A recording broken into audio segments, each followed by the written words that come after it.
Welcome to Lizzie's Bedtime Stories Halloween special. This is my 8th storyteller for this awesome night, and her name is Diane Marina. Welcome to the show, Diane. Thanks, Liz. Are you terribly excited? I'm very excited. This is your virgin voyage. It is. I'm glad to be part of that. And so you have a ghost story for us? I do. Kind of spooky, a little bit spooky, but, kind of romantic too. Okay. I don't know if you want me to give a little detail about it before the reading, but... Sure, just give let them know what they're getting into. Okay, well, Nicole is a single, lonely lesbian living in Annapolis, Maryland. And her kooky friend convinces her to go on a ghost tour to have some fun one night, and she has an encounter that she doesn't expect. I think our listeners are duly teased. Could you please start reading? Sure. Thunder boomed overhead, and wind rattled the windows of Nicole's Fiat as she battled after-work traffic on a late October Thursday night. The romantic in her loved an occasional rainy day, but the sky had bled rain for 4 of the past 6 days, and that had given a gloomy overtone to the entire week. This is becoming ridiculous, she thought, as she maneuvered around the car of a fellow commuter. Her mood soured. She pounded the steering wheel in frustration. That's it, she said aloud to herself. When I get home, I'm packing and moving to California. This Maryland weather is for the ducks. Nicole jumped as music blared from her backpack. I'm sexy and I know it. Ringtones could signify just one person, Danny. Nicole was tempted to answer the call from her best friend, but was not about to get ticketed for talking on her cell phone while driving. The wipers slapped across the windshield, and Nicole moved her face closer to better see where she was going. Thank goodness traffic is crawling, or I might drive off the road in this god-awful weather. The cell buzzed, indicating that Danny had left a message. For a second, Nicole considered listening, but then the Fiat hit standing water, demanding her full attention. She scowled, wiping the condensation on the window while traffic crawled. Thankful that her waterfront apartment was only 3 miles from the medical center where she worked as a nurse, Nicole pulled her compact car into her assigned space in the lot. Her head dropped back against the headrest in relief. After a moment, she pushed the driver's door open against the elements and scurried out before the wind could slam the door against her. Nicole stepped from the car straight into a puddle. Ugh. A quick glance at the parking lot told her the entire area resembled a wading pool. Groaning, she pushed her drenched hair from her face, grabbed her backpack, an empty coffee mug, and bumped the door closed with her hip. The shoe that had landed in the puddle squished as she trudged across the parking lot to her apartment complex. Inside the lobby of her apartment building, Nicole shook off the rain while she waited for the elevator. Despite the bleak mood trying to settle over her, Nicole smiled when she realized she probably looked like her dog Tater after one of their evening walks in the rain. It felt good to be home and out of the storm. The sound of her key in the lock prompted some deep woofs from the other side of the door, along with the skittering of claws as Tater scampered to the door to greet her. Nicole dropped her belongings in the entryway and scooped the hound into a hug. Okay, Sparky, Nicole greeted, using one of tens of nicknames she'd created for her dog. Let Mommy get changed, and we'll get some kibble in you and then get you outside to do your stuff. She was amused by how quickly just a few doggy kisses could lift her mood and make her willing to step back out into the rain and muck. But let me give Aunt Danny a call first to see what she wants. Nicole poured some dry food into the dog's dish and then fished her phone from her bag. Not bothering to listen to her voicemail, she pushed wet hair from her face and hit the callback button. Her best friend answered on the second ring. Nix, how's it going, babe? Danny was crunching on something that should not be eaten while on the phone. You called me first. What's up with you? And put down those kettle chips. Nicole laughed into the phone.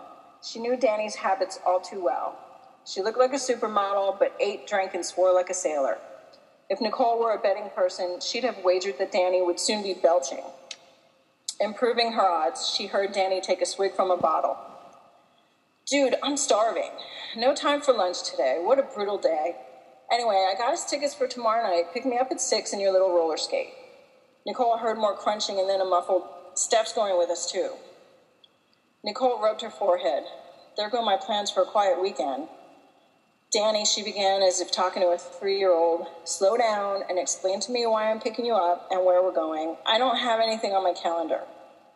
After a short moment of silence, she heard a small hiccup on Danny's end. Boo crawl, Danny squawked. Nicole briefly considered whether her friend was speaking in tongues or her words were being garbled by her snacking. Danny, what the... Boo crawl, Nix. Did you not listen to my voicemail? You didn't, did you? Danny scolded. Nicole shook her head, but before she could say anything, Danny continued. Annapolis is having a pub crawl and ghost tour now through Halloween. I got us tics, babe. We'll get to hit a few bars and hear all the ghoulishly grisly details of all the haunted joints downtown. Righteous, right? Crunch, crunch. And I invited Steph to go as my date. I figure the beer will loosen her up, and the stories about things that go bump in the night will scare her right into my arms. Nicole knew that Danny was all bark and no bite. Poor Steph, I hope she gets Danny's humor. Her shoulders slumped. She had been looking forward to a quiet weekend to herself. Tomorrow night? That doesn't give me much lead time. Is the rain even supposed to stop by then? Nicole groaned as Tater finished her dinner and began dancing around, obviously ready for the next step in their nightly routine. Not sure, but who cares? Danny responded, oblivious to Nicole's mood. A little rain will add to the spooky factor. Live a little, bud. Maybe we'll find you a chick to snuggle up against before the night is over. Just bring your beer goggles, Danny guffawed. Nicole leaned against the kitchen door frame. Her week at work had been long and arduous, and her plans for the weekend had included nothing more strenuous than reading a good book and cleaning her bedroom. She knew Danny would not take no for an answer and would rib her for being what she called a spinster before her time. Danny, see you at 6. Wear comfy shoes, but not too comfy. Hot chicks don't like girls who dress like librarians, or like nurses for that matter, so change before you pick us up, she instructed. She tossed in a love ya before ending the call. Maybe Danny is right. A night out could be just what I need. Nicole shrugged and placed her phone on the kitchen counter, then removed Tater's leash from a nearby hook. Okay, Butterbean, let's get this over with. Our time together this weekend is suddenly limited. Let's make the most of today. Nicole huddled together with Danny and Steph in front of one of the shops in the Annapolis Historic District. The rain had stopped, but a gauzy fog hung over the streets. Fat puddles left over from the previous day's rain dotted the sidewalks, and cautious pedestrians had to watch their step. Nicole threw her head back and gazed upwards. The sky was somewhat clear despite the light fog, and the moonlight created an eerie glow. She closed her eyes and hoped that this was an omen that Mother Nature might show some mercy. She listened peripherally to the flirting between Steph and Danny, while hordes of weekend revelers strolled by. Many were from the nearby Naval Academy, some still in their smart uniforms, but all were out for a night of fun from the looks of it. She glanced down at Annapolis Harbor, at the small private boats bobbing on the waves that rolled into the inlet. She loved this city, especially at night when the streets came alive. A man approached them carrying a lantern and dressed as a revolutionary town crier. You ladies here for the ghost tour and pub crawl? When they nodded, he said, have you got your tickets? Danny reached into the inner pocket of her jacket and yanked out 3 tickets. Yep, got them right here, buddy. Are you going to scare our socks off tonight, or will we get too drunk to notice? She laughed loudly. Steph, who seemed quite love-struck already, giggled at Danny's attempt at humor. It's a good tour. You'll have the chance to learn some of the history of Annapolis as well as try some local brews. As long as you don't overindulge too much, you should have a great time. We'll get started in a few minutes. I see some others that I have to wrangle. My name's Troy, by the way. Hold on to your tickets, and I'll be back in a bit. Danny and Steph continued their shenanigans beside her, and Nicole scrunched her nose and crossed her arms. I should have stayed home. I never feel like a third wheel when I'm home with Tater. Troy returned and motioned for them all to gather around so that he could collect their tickets. Within minutes, the tour began with a group that was relatively small, fewer than a dozen people, which allowed their guide to interact with everyone in the group as they ambled through town. The others on the tour seemed eager for a night of fun.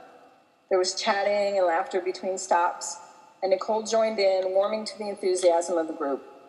She noted with a grin that Steph was either genuinely unnerved by the stories or the spooky nuances of the evening were her excuse to find shelter in Danny's protective embrace. Troy drew the group in around him at each predetermined site, his lantern held high for dramatic effect as he shared the gruesome history of each stop. Nicole was wide-eyed as she listened, intrigued by the history and the tales. As the group stopped in front of a small stone house not far from the town center, a breeze kicked up and Nicole shivered.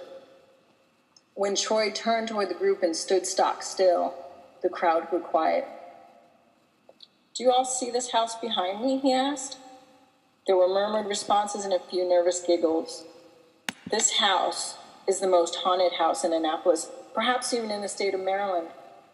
The people on the tour were silent, and the only sound in the area was a distant whoosh as a car drove down a wet adjacent street. Nicole's skeptical mind began a tour of its own. How do these guys know these things? Do they go door to door grilling each homeowner, like a census worker for the undead? "Excuse me, could you tell me how many living residents you have? How about undead?" When she realized that she had been giggling over her own mental meanderings, Nicole's attention snapped back to Troy's narrative, but she caught Danny watching her. Danny shrugged and mouthed, "What are you doing?" Nicole's face flushed with embarrassment, and she waved her hand dismissively. Troy was continuing in a sinister tone. "The last family fled, leaving most of their belongings behind. You probably noticed that a few of the rooms have a light on, including the one behind me." Several in the crowd nodded. "If you look closely into this living room window, you'll see there are motion detector cameras around the entire room. They're in almost every room in the house, and when movement is detected, these lights go on." Troy stopped for effect. "Did I mention that you can see the detector in the living room because the light is on?" A cold chill crept up Nicole's spine. She wrapped her arms around herself and moved closer to Danny and Steph. "Okay, let's move on." Troy moved forward with a pleased grin. As they walked back toward the center of town to the first pub stop, Danny slowed her pace to wait for Nicole. "Pretty creepy, huh, bud? Or in your case, pretty funny. What was that grinning all about back there?" Nicole managed a weak smile. "Nothing, just punchy, I guess." When the other tour goers stopped at Troy's direction, she looked up and chuckled. "The Rusty Rudder Tavern? Wow.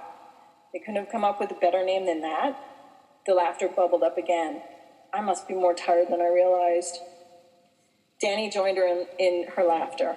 "Are you having a good time?" "Yeah, I am," Nicole replied. "You two seem to be getting along well." "Very well," she nodded towards Steph. Danny chuckled and shoved her hands into the pockets of her leather bomber jacket. "Yeah, I hope we get along even better later on." With another laugh, she nudged Nicole with her elbow and stepped up her pace to rejoin her date. A flare of jealousy tugged at Nicole as she watched them. She would be the first to admit that it had been too long since she'd been in a relationship, and cuddling up to the dog didn't quite fill the void. Nicole shook her head and exhaled forcefully, determined to rid herself of the sudden melancholy which she attributed to the persistently bad weather. She strode toward Danny and Steph and linked her arm through Danny's free one. Danny looked surprised at first, but then beamed as she nodded toward the entrance of the pub. "Let's go get some brews, ladies." They stepped into the tavern, straight into a sweltering room packed with weekend revelers. Nicole could barely hear herself over the noise when she turned toward Danny to say, "I'm going to run to the ladies' room. Can you get me something light, like a Pilsner?" Nicole reached into the pocket of her jeans for some cash. Danny placed her hand on Nicole's shoulder. "On me, no worries." Nicole nodded her thanks and squeezed toward the back of the crowded pub where she hoped to find the restroom. As she walked down the stone-walled hallway, she noted that the building looked ancient. The scent of the aged, uneven wood floor tickled her nose. The rich smell reminded her of the first day of school and the essence of the old floors that had been varnished during the summer break. Definitely an old building. She wanted to hurry back to hear the history of the bar and was relieved to see that there was no line for the restroom. A woman stood at the row of sinks, her back to the door. Nicole could see her face in the mirror and was transfixed by her beauty. Jet black hair fell in waves past the woman's shoulders, and long lashes shrouded her eyes until she looked up and smiled at Nicole in the mirror. She gazed at Nicole as if she were very pleased to see her. Goosebumps broke out on Nicole's skin as the woman's icy blue eyes locked onto hers, and a flutter stirred in Nicole's belly. Nicole returned the smile and then bit her lip, trying to tamp down the butterflies she was feeling. Is she flirting with me? The tingling along her skin grew in intensity. Nicole proceeded into the nearest stall, hoping the woman would still be there when she came out. She was, her hip resting against the counter, her arms folded, her smile still present. The woman seemed dressed for Halloween. An employee? Hello, the woman greeted. Nicole moved to the sink to wash her hands. The chills disappeared and were replaced by a warm flush at the sound of the woman's voice.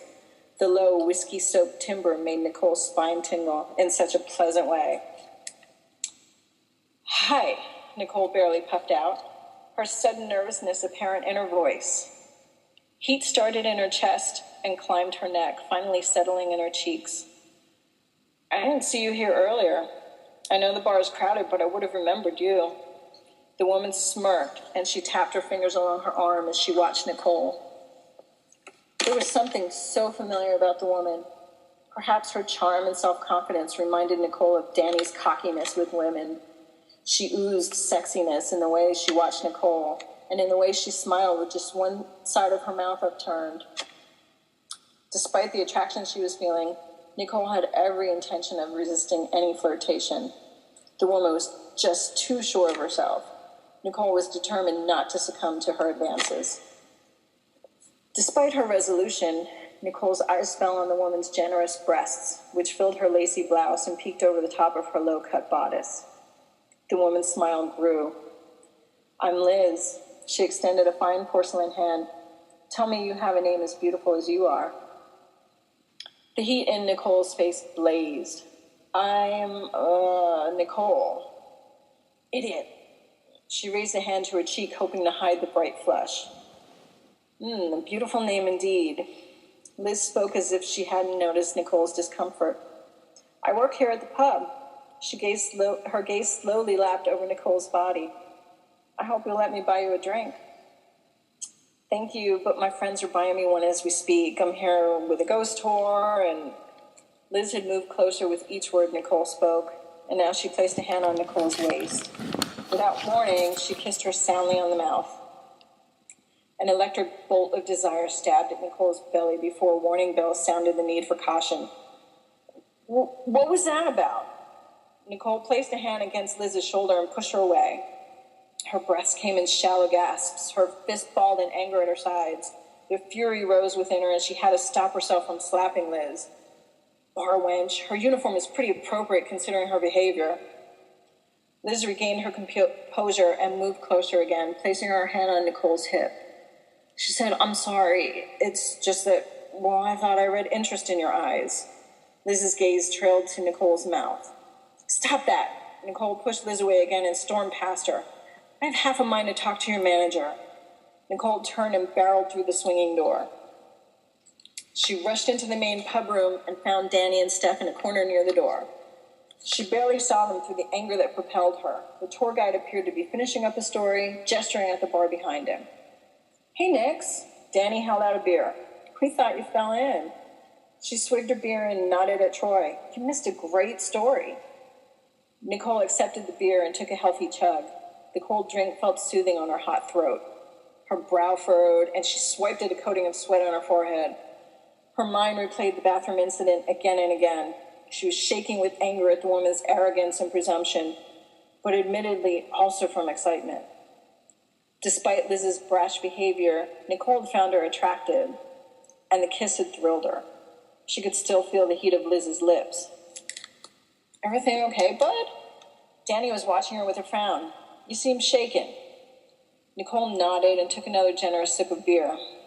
I'm fine. There was a woman in the bathroom, and she got a little pushy. She tried to kiss me. She did kiss me. Even to herself, Nicole thought her voice sounded breathy, and she hoped Danny hadn't noticed. She didn't want to be asked questions she didn't have answers to. Danny grinned. Whoa, what? Was she cute? Nicole dipped her chin in her brow and crinkled. Danny, I'm serious. Don't joke. Sorry, Nix. Who is she? Do you want me to go talk to her?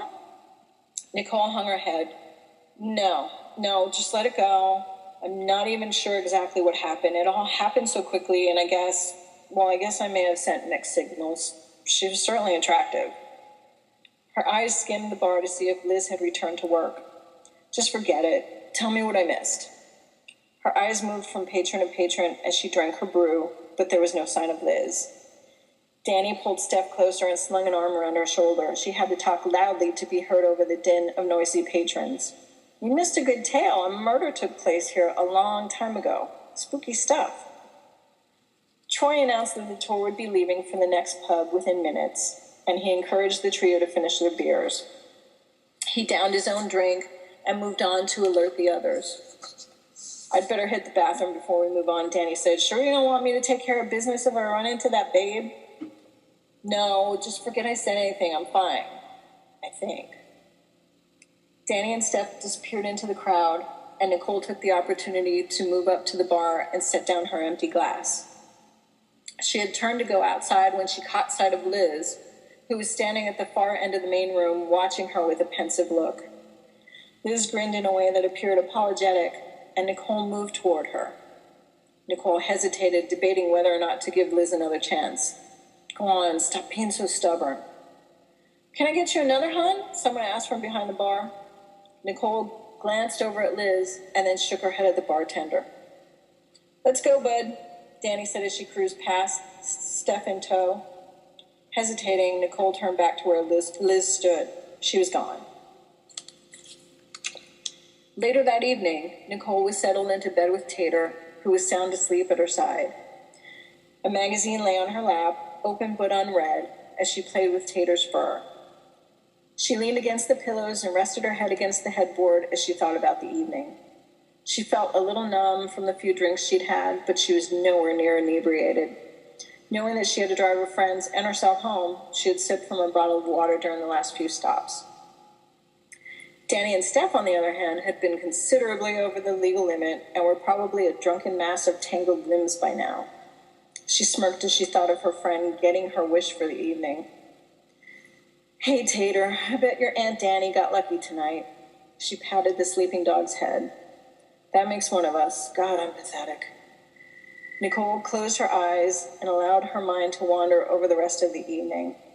Recalling the kiss, she pressed her fingers to her lips. Liz was most definitely a beautiful woman. Nicole was drawn to her, and if she were being brutally honest with herself, she had to admit that she liked Liz's aggressive behavior. Unaccustomed to having women act in such a forward manner, she pushed her away, but the attraction Liz had sensed in Nicole had been present. She blew out a breath and closed her magazine, then tossed it on the bedside table. Tater, I guess Mom is just going to have to go back there and give her another chance. If she's still interested, that is. Tater didn't stir from her slumber as Nicole kissed the top of her head and turned off the lamp before settling down to sleep. Nicole sat behind the wheel of her car and checked her reflection in the rearview mirror for the umpteenth time. Drat! She sat back and dropped her head against the headrest before leaning forward and looking in the mirror yet again. Why don't they make these mirrors face-sized? The evening following the ghost tour, Nicole had driven to the pub directly from work, and now she was regretting that she hadn't gone home first to change and add some makeup. She wore her scrubs, now grimy from a full day's work at the hospital, and her hair was limp from running up and down hallways all day. Maybe this was a bad idea. She groaned as she leaned back and considered her options. She could go home, shower, change, and come back, but by that time she'd be ready to go to bed and wouldn't want to venture out. She could go into the pub and make the best of the situation, hoping Liz wouldn't notice her less than glamorous state. Or she could sit here in the vehicle all night thinking about what might be. She banged her head on the steering wheel with a small thud. Gathering up the courage she hadn't been sure she had, she opened the door and stepped out of the car and headed toward the pub. You'll be fine. Step, step. She's just a girl. Step, step. She's a very hot girl. Step, step. She's a very hot girl who kissed you. Holy crap. Nicole stopped and gaped at the entrance. Okay, it's now or never. I hope she likes women who talk to themselves in public. She gazed up at the moonlit sky and felt as if the glow was nudging her toward the door. A sharp wind whipped around her and sent a shiver up her spine. She wrapped her leather jacket tightly around herself and opened the door to the pub. The clink of glasses and murmur of the crowd washed over her. She licked her lips and glanced around, dodging a server carrying an overhead tray just in time. Raking her hand through her hair, Nicole looked around to get her bearings. She moved toward the bar and ordered a ginger ale, tapping her nails on the bar while she waited for her drink. She chewed the inside of her cheek and frowned. Where was Liz? The bartender brought Nicole's drink, and she tossed a couple of bills on the bar. Nicole turned her head, and her gaze was captured by a white flowing sleeve disappearing in a nearby doorway, the same doorway where she'd seen Liz standing, watching her the night before. She took her soda and moved in that direction. Liz was leaning in the doorway, smiling, arms crossed. Nicole's heart raced as she moved closer. Liz gazed at Nicole through her thick lashes. I hoped you would come back. Nicole was barely able to hear Liz's voice over the din in the crowd. Truthfully, I haven't been able to stop thinking about you. Nicole's cheeks grew hot and she took a gulp of her soft drink. Liz's smile just touched the corners of her mouth. Good, I'm glad. Come with me to a quiet spot where we can talk. Liz took Nicole's glass and set it on a nearby tray. I'll get you another one later if you'd like. She extended her hand to Nicole. Nicole hesitated.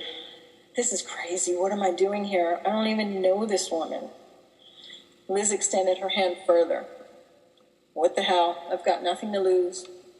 Nicole placed her hand in Liz's and followed her through the narrow doorway to a door-marked exit. The chill of the night air hit Nicole, and she wrapped her arms around herself against the cold. Her smile radiant, Liz leaned against the building and studied Nicole. I'm glad you came back. I was afraid I had scared you away. Nicole shivered and fussed with her hair. She looked at Liz's dress, the same as she had worn the night before, and wondered how she managed to keep from freezing in the chill night air. Liz held Nicole's restless hands. Are you nervous? Nicole looked into Liz's eyes. Their color today appeared to be a muted blue, almost as if they were shrouded in a fog. Nicole looked closer, and Liz blinked, breaking the spell. I guess I am a little nervous. She moved closer to Liz and noticed a spicy cologne that she hadn't been aware of before. The scent reminded Nicole of cardamom and cinnamon, with just a hint of pleasant musk thrown in. It was intoxicating. I apologize for my reaction last night. You took me by surprise when I kissed you. Nicole nodded. Like this? Liz moved closer to Nicole, her gaze fixed on Nicole's lips. Their lips met, and Nicole did not resist. She kissed Liz without inhibition, parting her lips to allow Liz's tongue to dip inside. Nicole moaned at the contact and deepened the kiss. Liz slid her hands under Nicole's jacket and scrub top, her thumb making lazy circles along the flesh of her rib cage. Nicole moaned again as goosebumps rose on her skin. Liz's lips were mesmerizing, and Nicole didn't want to stop kissing her. Nicole whimpered when Liz tore her mouth away and moved her lips to Nicole's neck, nibbling from her ear to her collarbone, leaving warmth and wetness in their wake. You're driving me crazy. What time do you get off work? Nicole asked in short puffs of breath. Liz chuckled into Nicole's hair. I'm always working, I'm afraid. Let's just enjoy each other right here and right now. Liz gazed into Nicole's eyes. Nicole squinted and tilted her head back a bit to better see Liz, whose eyes now seemed a radiant blue. Liz kissed her again, and Nicole was lost in the caress of Liz's velvet mouth. I could kiss you forever, Liz whispered into Nicole's mouth. Nicole sighed and pressed her lips against Liz's. Liz pulled away with a slight huff. But I'm afraid I have to get back to work. Thirsty people become angry people, she laughed. Nicole wanted to protest, but she loved her job and would have made the same decision had the roles been reversed. She frowned but nodded her understanding. I don't want you to lose your job. Can I see you again? Liz's smile was electric. Of course you can. I would love to see you again. Can you come by on Tuesday night? We'll be much less busy then and I'll have time to spend with you. It's the night before Halloween, so we should have a small crowd, if any. Nicole responded with a smile of her own. Absolutely. I'll come right after work. Liz kissed her again, melting Nicole's insides with the sweetness of the kiss. Liz gently pushed Nicole away from her. Well, Nicole, I do have to get back to work, but I'm very much looking forward to Tuesday evening. Let me walk you back to the bar. After a quick peck on the lips, Liz turned and opened the door, allowing Nicole to walk ahead of her into the establishment. When they neared the front door, Nicole turned and hugged Liz. Liz kissed her cheek and whispered, "See you Tuesday." Without another word, she turned and disappeared through the doorway where Nicole had spotted her earlier that evening. Nicole couldn't help but smile as she left the bar and walked toward the car with nothing on her mind but seeing Liz again on Tuesday night. Nicole hurried down the hospital corridor, carrying an IV bag, her cell phone propped between her head and shoulder and pressed against her ear. She navigated around the gurneys parked in the corridor as she tried to focus on what Danny was saying. "Danny, I can't just leave work. It doesn't matter that my shift is over. We've had an emergency, and the hospital needs all available staff." She shook her head as she dropped the IV bag on the countertop of the nurse's station. On the other end of the line, Danny was enumerating the reasons she thought Nicole should leave work. I should have just called Liz myself. It would have taken less time than this conversation. Nicole chewed on her thumbnail. If I hang up now, I wonder if I can just put it in a quick call and leave a message for Liz. As her frustration with Danny grew, Nicole slapped her forehead with her palm. "Do you not understand what I'm saying? People have died in this pileup, and we have half a dozen casualties here, some of whom might not make it. I'm needed here, Danny." Danny sighed. "Okay, Nix, just tell me what you want me to do." Nicole puffed out the breath she'd been holding. "Thank God. I need you to either call the Rusty Rudder Tavern or stop in and explain to Liz that I can't make it tonight. But tell her that the only reason I didn't come is because of a life or death situation. Please do that for me. Oh, and ask her when she's working again so I can stop in to see her." Yeah. Sure I will, bud. I don't want you promising love life imploding before it has a chance to take off. Thank you. Nicole stopped in the hallway. She needed to get off the phone so she could deliver a saline IV. "Please tell her I'm sorry and I'll stop in as soon as I can." Without waiting for a reply, Nicole snapped her phone shut and pocketed it, and then dashed into a nearby hospital room. 2 days later, Nicole was driving her Fiat through the dark streets of Annapolis. It was the night after Halloween, and the empty streets seemed to be mourning the loss of the holiday revelers. The rain had started up again, and the only thing that kept Nicole from feeling sullen was that she was driving to the tavern to see Liz. She had been disappointed to hear that Danny had called the tavern and had been told by the woman who answered the phone that she would try to find someone named Liz to give her Nicole's message.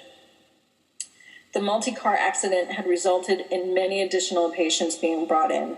Nicole was relieved that no additional lives were lost, and those who were seriously injured were recovering or stable, but she had had no time off for 2 days.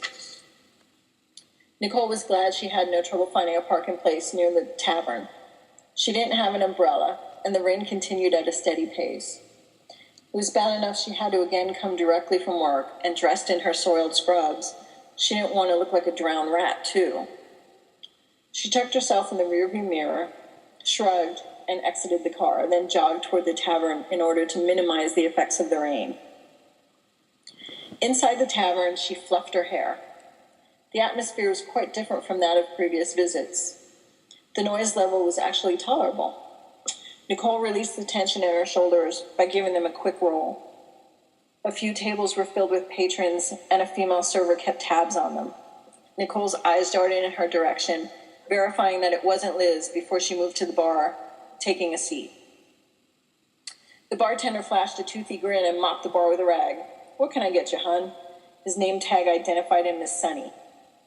Nicole ordered a beer and then drummed her fingers on the bar while she waited for it.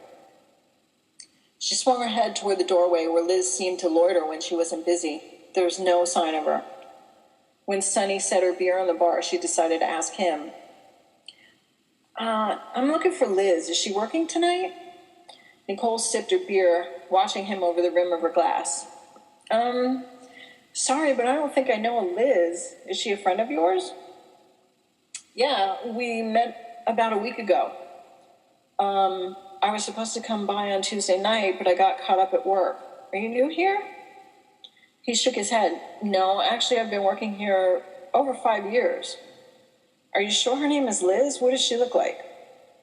Nicole thought for a moment as she sipped her beer. Well, she has pitch black hair, not dark brown, black as night, and the bluest eyes. They're very striking. She's beautiful. You'd notice her. Sonny smiled as he grabbed a towel and began wiping the bar. Is it possible she goes by Elizabeth? Nicole thought about that for a second. I guess it's possible, but she introduced herself to me as Liz. An uneasy feeling began to grow in Nicole's belly. Had Liz played her? The bartender replied. Does she wear an old-style barmaid's outfit? Blouse, kind of low-cut and frilly? Nicole's relief was evident in her sigh. Yes, so you do know her. Sonny nodded. Hold on a sec. He went into a back room and came out holding a small photograph, which he placed in his breast pocket. He drew himself a beer before coming around the bar to sit next to Nicole. He sipped the beer, then removed the photo from his pocket and held it out. Is that her? Nicole took the worn black and white photo, which had seen better days. The edges were frayed, and the image was faded. She studied the photo. 2 women standing together in what looked to be the Rusty Rudder Tavern, but many years ago. She stared at the women, both in barmaid garb, their arms around each other's waists, and smiling for the camera. Both were beautiful. One of them had blonde hair, and the other hair so dark it could be no other shade than blackest black. Nicole looked closer. The black-haired woman looked a lot like Liz. What is this? She swallowed hard and set the photograph on the bar. Is this Liz's mother? Sonny shook his head and pulled the picture to him. No, it's not her mother. He tapped his finger on the dark-haired barmaid. That's Elizabeth, and you're not the first person that has come in here over the years looking for her. He swigged his beer. Nicole's brow furrowed as she tried to process what he was saying. I don't understand. How could that be Liz in that old photo? He smiled then and turned toward her with obvious relish for his tale. Elizabeth was a barmaid who worked here a long time ago, long before you or I were born. What? Nicole sputtered. Some of the patrons looked Nicole's way in reaction to her outburst. Let me finish, she continued. I know this is a lot to take in, but you're not the first person I've had this conversation with. A fine film of sweat formed along Nicole's forehead and the back of her neck. The conversation felt surreal. Despite her being a married woman, Elizabeth was said to be a very flirtatious employee of the Rusty Rudder. She was beautiful and she knew it, and she knew that flaunting her wares would get her better tips. However, not everyone appreciated her outgoing nature, especially her husband. They say she had a pretty torrid affair with the other woman in this photo. Sonny tapped the blonde in the photo to underscore his recital. Mary, her name was. Well, Elizabeth's husband got wind of their relationship, and one night he followed her to work. He killed her in a jealous rage back there. The bartender tilted his head toward the back hallway. The story says that he meant to kill them both, but lucky for Mary, she wasn't working that night. Nicole's mouth hung open. He's gone on one too many ghost tours himself, if he believes that story. She'd kissed Liz. She touched her skin and held her hands. The woman she'd met was flesh and blood, not the specter of a woman who had been murdered. And yet, it did appear to be her in the photo. Can I see that again? Nicole held out her hand and Sonny placed the photo in it. She examined it more closely. The raven-haired barmaid was a dead ringer for the woman she had kissed just a few nights earlier. There was no doubt the woman in the photo had to be Liz. I just don't understand what you're telling me. He tilted his head in her direction and took back the photo. Believe me, like I said, you're not alone. Every year, Elizabeth comes back and interacts with a patron. Although this is the first time I've heard that she referred to herself as Liz. She shows up on nights when the moon shines brightly in the sky, and always right before Halloween, which is when old Jim killed her. Nicole squinted. The 2 nights she had seen Liz, the moon had been glowing brightly. Even on the night of the ghost tour, when the rain threatened, the clouds had parted enough for the moon to shine through. After Halloween, Sunny continued, she disappears for another year. We've had several people over the years saying that they had some romantic encounters with her out back. Goosebumps rose on Nicole's skin. Not wanting to admit that she'd been physical with what now seemed likely was a ghost, she tried to hide her reaction. The thought made her feel ill. You should take the ghost tour they operate here in town. They come in here and tell you the whole story. It's really something. The bartender's weathered face was transformed by his sympathetic smile. I have to get back to work, but let me get you another beer while all this sinks in for you. He rose and moved back around the bar. Nicole thought back to the evening of the ghost tour. She had gone to the restroom and so had missed the tale about the ghost that haunted the tavern. When she left Liz in the ladies' room and came back out to the pub to join her friends, she remembered Danny saying that something interesting had happened at the bar, but she'd never gotten around to telling her what it was. She fumbled her cell phone out of her pocket and hit speed dial for Danny as Sunny placed the second beer on the bar in front of her. Danny answered on the second ring. Yo, cuz, what's up? Danny, tell me the story from the ghost tour about the Rusty Rudder. Well, hello to you too, friend. What the hell are you talking about? Remember when I came back from the ladies' room the night of the tour and you told me something really interesting had happened here? What was the story the tour guide told? There was a momentary silence on the other end. That was the place you met your girl, right? No. I mean, yes, but she's not my girl. What was the story he told? Nicole squeaked out. Oh, yeah. I remember. It was pretty cool, actually. There was a woman who worked there about 1 million years ago. Her husband or somebody killed her, and she comes back sometimes and plays nicey nice with somebody in the bar. Why are you asking me about that? Nicole could hear Danny's television in the background and focused on that as her ears rang. She didn't know if she was going to be sick or have a panic attack, but either one seemed possible. Wait a minute. Is the dead chick your girl? Is she? Oh my God, she is. I have to tell Steph. She's going to freaking believe this. That's why you're asking, isn't it? So it seems, Nicole answered glumly. I think I'm going to be sick. Jesus, this is awesome, Nix. You made out with a ghost. Seriously, when does that ever happen? Did you see her tonight? No, she's gone. Nicole sighed. Sorry she'd called Danny.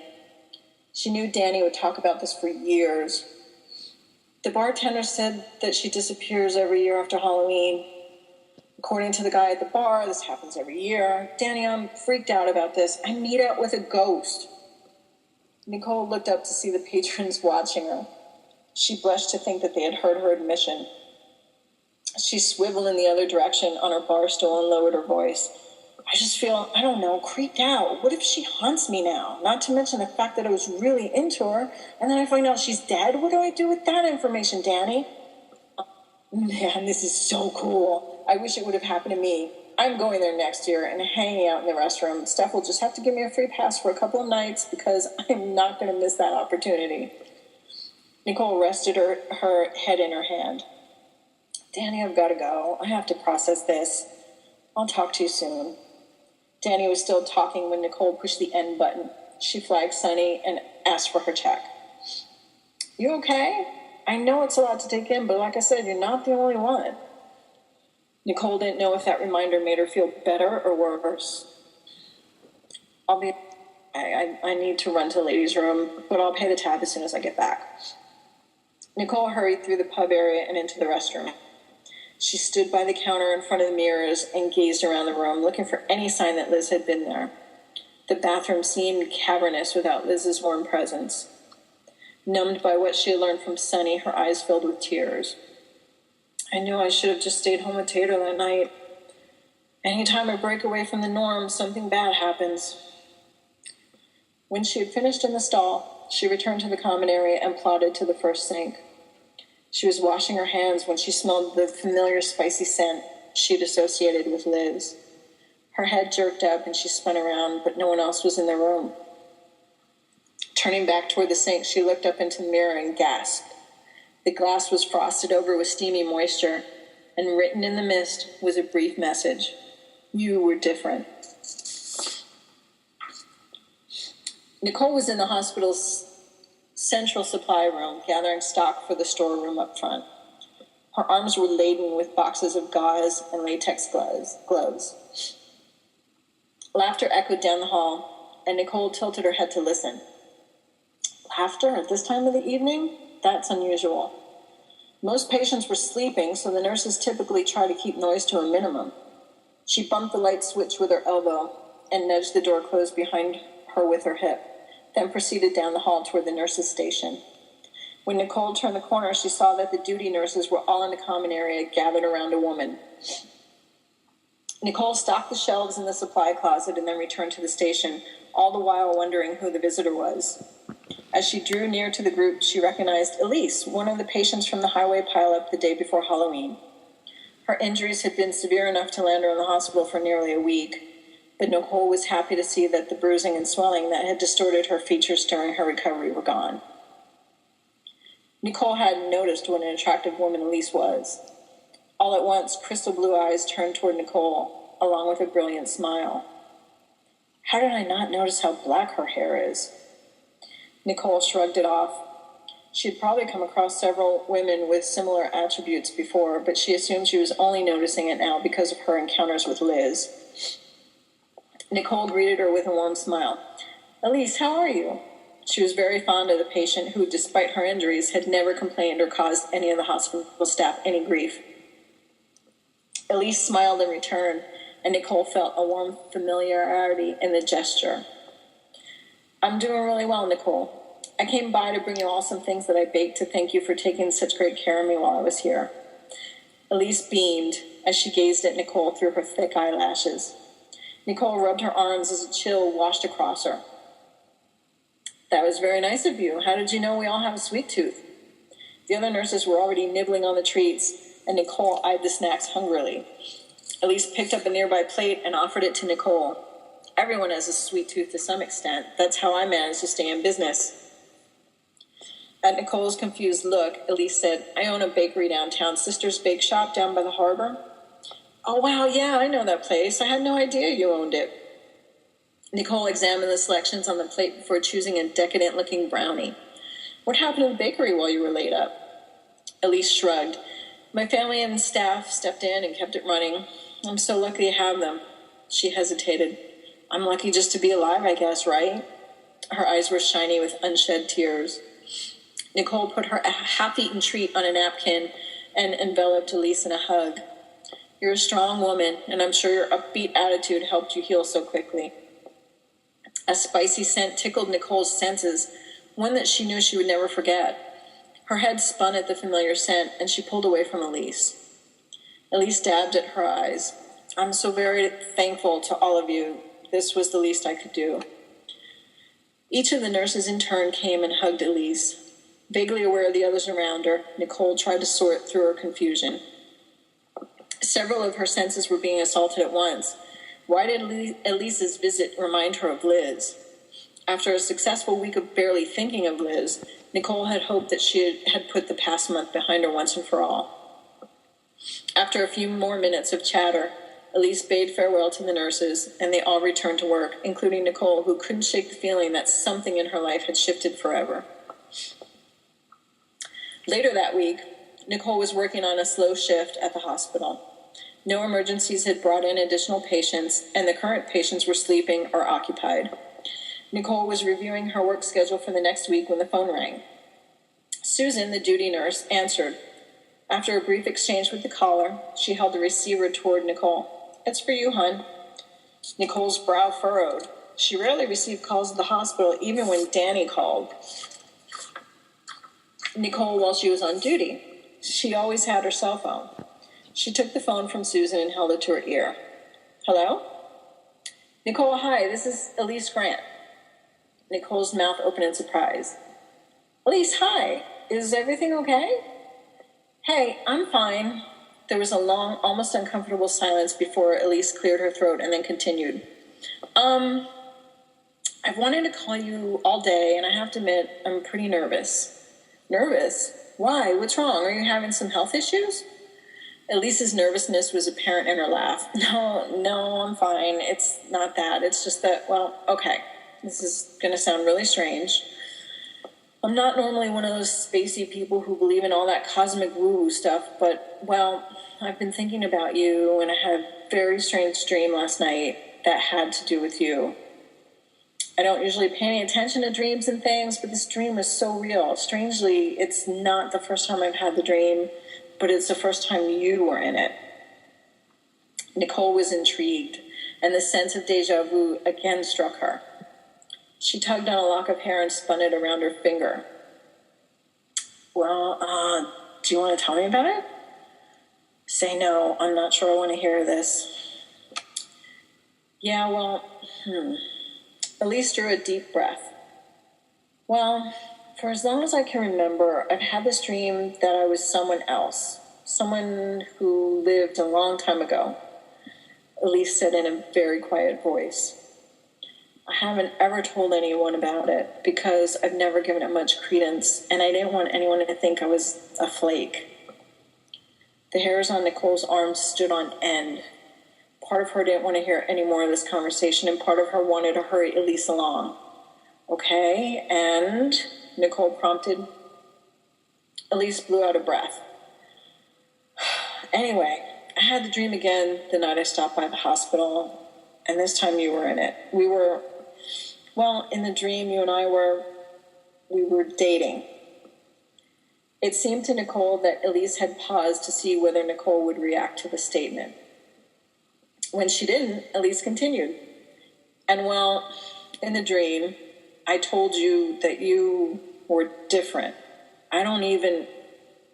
Nicole dropped the phone. Suddenly lightheaded, she dropped into a nearby office chair. Susan picked up the phone and held it out to Nicole. Nicole, is everything okay? Did you get some bad news? Nicole rubbed her face with both hands and brushed her long bangs away. The shock was fading, and she knew she had to finish the conversation with Elise. Yeah, I'm okay. I got a bit dizzy, I guess. Do you need to lie down? Should I tell her to, you'll call back? Susan offered, clearly concerned. Nicole stood and shook her head, reaching for the phone. No, I'm fine. I forgot to eat tonight. I'm fine, I promise. She smiled weakly as she clutched the phone to her ear. Hi, sorry about that, she said to Elise. Are you okay? You dropped the phone, didn't you? Did what I say mean something? Elise's voice was full of concern. Nicole fiddled with the phone cord, not sure how much she should share. You were different rang in her head. Yes, I dropped the phone, but I'm fine. It's just that what you said, you're not the first person who has said that to me. Elise sighed. Listen, would you like to have dinner with me? Nicole had to know more. The surreal feelings of the past week had to be connected to her experiences with the spirit of Liz at the tavern. I would like that very much. Good, great. Nicole could hear the smile in Elise's voice. They made plans to meet over the weekend. Then Nicole hung up the phone and rubbed her eyes. It was going to be a long night. Epilogue, 1 year later. Nicole held open the door to her apartment so that Danny and Steph could bring in the last of the moving boxes from Danny's pickup truck. Tater was in a nearby crate, whining to be set free. Nicole sympathized with her dog, but knew that temporary imprisonment was a better alternative than having Tater run off during the chaos of moving. Ugh. Danny dropped the box heavily in the dining room. Dinner had better be good, Nix. I'm starving. I didn't know your girlfriend had a godly amount of possessions that we'd be moving in here. Nicole laughed. Many things had changed over the last year, but Danny's flair for the overdramatic was not one of them. She rubbed her friend's back affectionately. Elise and I appreciate your help and Steph's help more than you'll ever know. That being said, you do owe me. We helped you move into Steph's place not 6 months ago. She patted Danny's bottom. Elise came up behind Nicole, wrapped her arms around her, and rested her chin on Nicole's shoulder. I especially appreciated Danny, and dinner is on me. She kissed Nicole's neck and went to close the outside door so she could free Tater from her prison. Nicole turned and watched her, her heart filled with love. The past year had been incredible. It had been clear during their first dinner together that they were officially on a date. Despite the disturbing dream Elise had shared with Nicole, there was a strong attraction between the two, and the date had been the first of many. Nicole had related her experiences at the Rusty Rudder Tavern, expecting the tale to be greeted with disbelief. She was instead pleased to find that Elise believed the entire story. After many conversations, they had come to the conclusion that Liz had somehow served as a matchmaker. Elise took the supposition one step further. She believed that she might be a reincarnation of Liz, a viewpoint Nicole wasn't yet ready to believe. "All right, starry eyes," Danny teased. "Let's grab some grub." Nicole smiled and grabbed her car keys from the table. Since it had held such a significant place in her heart, they were going to the Rusty Rudder for dinner.